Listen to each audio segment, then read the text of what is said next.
So I will be talking on arthroscopy assisted tibial plateau fixation, and it is not for the cases which has been shown by Dr. Vivek Trika sir. This indication is only the central depression, either over the medial condyle or the lateral part or the central part, and your periarticular rim should be intact. So the most important part is choose right cases. Not all cases are good for arthroscopic assisted tibial condyle fixation. Yes, if your periarticular rim is intact and you have a central depression of the fragment, in those cases only you can plan for arthroscopic assisted tibial plateau fixation. So that is very important to choose the right case. The first and most important step is evacuation of the hematoma. So you put your scope inside and you evacuate the hematoma. And why this arthroscopy assisted fixation is important? Because sometimes there are a lot of meniscal issues which you can address and which is there with the tibial plateau fracture. As we were discussing with Dr. Vivek Trika also, sometimes you have entrapment of the meniscus, sometimes you have the root tear also, which you can address primarily when you are evaluating the joint through arthroscopy approach. So evacuate the hematoma and never use a pump. It's a normal flow which is important, and chances of development of compartment syndrome is less if you don't use a pump. So once you evacuate your hematoma, you can put your scope inside the joint, and you can see the lateral tibial condyle, there is a big depression here.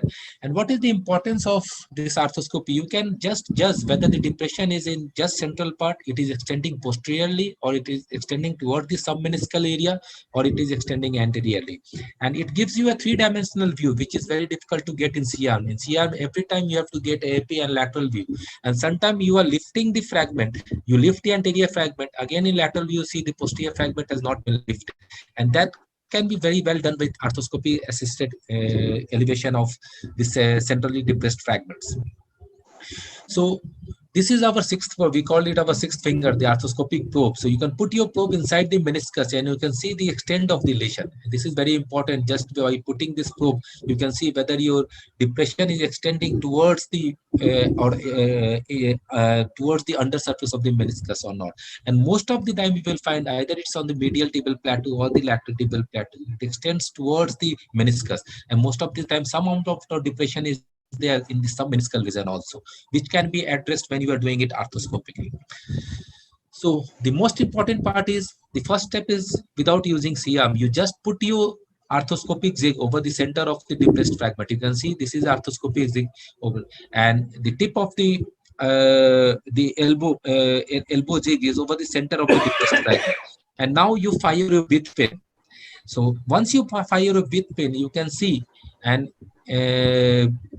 that yes, it is going towards the center of the depression. You can just cross your width pin also.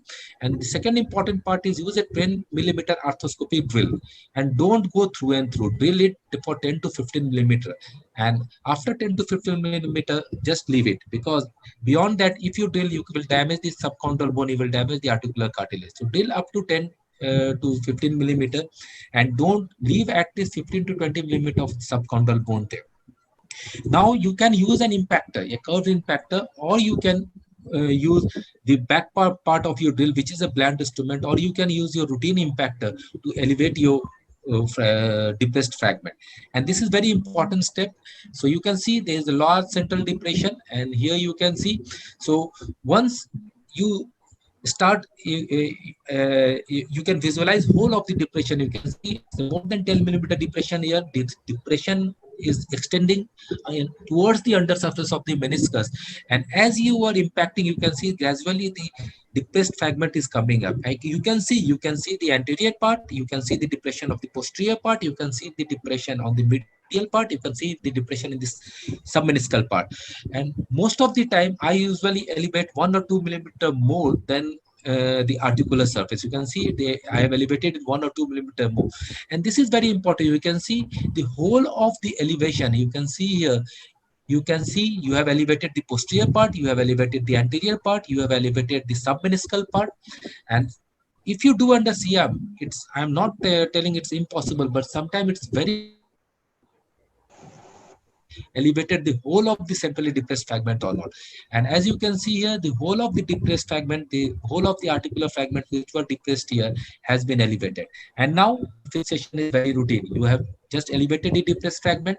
So you can fix it with jolly well your T plate or any type of locking plate, normal plate or locking plate. So what is important when you are dealing with this fracture? First, the case selection. Don't do it for all type of fracture. Don't go for bicolumnar fracture, any type of split fracture, only for central depression or depression which is located either in the medial condyle or the lateral condyle with the intact periarticular rib.